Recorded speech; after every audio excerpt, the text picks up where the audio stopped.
Hello, and welcome to today's lesson on eliminating the wordiness, because good writing is concise writing. This is one of the main things tested on the ACT English portion of the test. One way to be more concise is to use an active voice.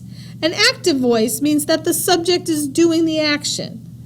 Passive voice is when you have the subject being acted upon or receiving the action. What we'd like to see is we like to see an active subject, somebody doing something or something doing something, and that makes it more engaging and more concise. Let me demonstrate what I mean. Here's the sentence, the book was placed on the desk. The subject is the book, and what's happening to the book? The book was placed, that's our verb.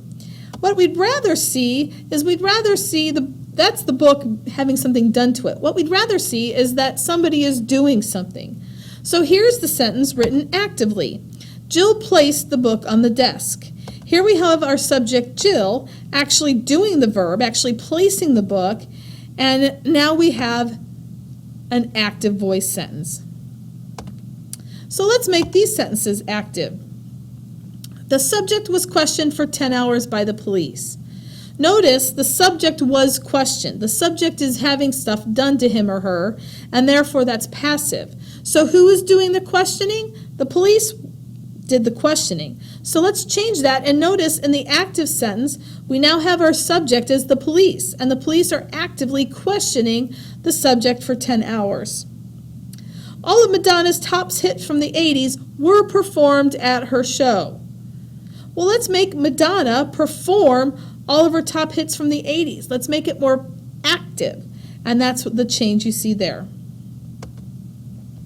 Let's look at conciseness now. Here's a wordy sentence. Sometimes Stan went running with Karen. She was a good athlete. She was on the track team at school. What could I combine to get rid of some of the repetitive wordiness of this? Notice here's she was and here's she was.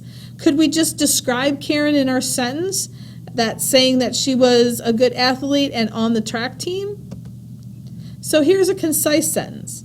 Sometimes Stan went running with Karen, who was a good athlete on the school's track team.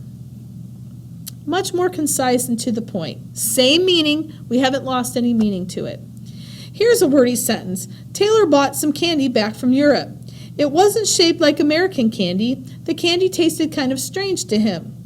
So we notice that here's American candy and here's candy. Maybe there's something we can do there to combine the two together and make it more concise. Here's our new concise sentence. Taylor bought some strangely shaped, weird tasting candy back from Europe. Notice how we haven't lost any meaning, but we have made the sentence much more concise and to the point. Hope that is clear and that you understand those points. There is practice yet to come. Have a good day.